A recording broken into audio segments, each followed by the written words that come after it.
So it's the happiness of the Lord. I know I tell people that me, I have no time to hate people. Why should I hate you? Why should I hate you?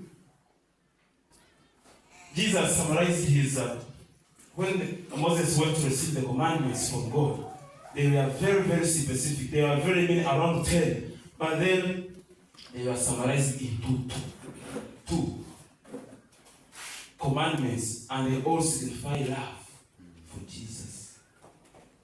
Love God your God with all your heart, soul, mind, and strength.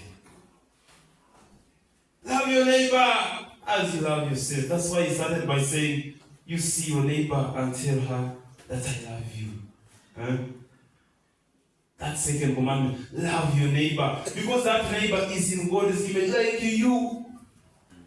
Like you. It means if you hate your neighbor, you are hating God in heaven. You are hating your God in heaven. And you are not knowing. But you see, God gave us hearts. But God hidden those hearts. And it was very wise. Because if He showed those hearts, people could be dying every day. When someone is very angry because of you, the person wants to kill me and you have that plan, the person will immediately smash you. But God hid those hearts because He knew they are so precious and they are His. It's Him to control our hearts, you see. So you have to keep seeking Him so that you are able to get that control. You see? You are able to get that control. Because if it is Him now doing that, then why do you need to hate your neighbor? You don't need to hate your neighbor. I always wonder, you can do 1,000 good things for a person. You take him out, you always give him some company, go share together, eat something, you are always happy. But the moment you do one bad thing, it tarnishes everything. Now you are like, is this creature I have been living with? Just doing one single mistake. Doing one single mistake doing one single mistake and you are singing as if I'm. But now, you need to change your hearts. If someone is your friend, you need to run that friend of yours the way you deal with your friend. I've told that the neighbor is in the same image as you and is God. You see, you should change your attitude towards your neighbor. If your neighbor has done a mistake, don't forgive the neighbor. But when you have very, very hard, concrete hearts, very hard, concrete. You are not flexible, you can't. You need to love your neighbor. Seriously, you need to love your neighbor. Because that's what Jesus told us to do. Love your neighbor. And when you love your neighbor, you are doing everything with the neighbor, you are pleasing God. Even if you sleep here for 100 and 1,000 overnights, minus forgiving that person, you'll be wasting time. I'm glad to tell you that you'll be wasting time. If you cannot love your neighbor, then who do you want to love? And you come here and start shaking and you say you are loving God, you are loving God, hallelujah, hallelujah. When you are with your neighbor there, he's crying because of you. You have stolen his good phone. You know where he struggled to get that good phone. You are there just to mamongering about the person. You see,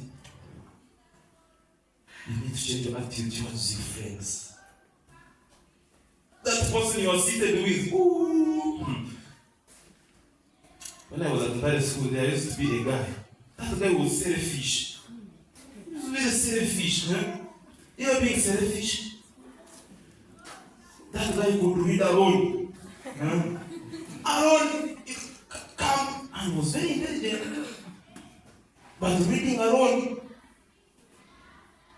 because that is just not that was this was but I have not good. You come and help me out. I'm busy.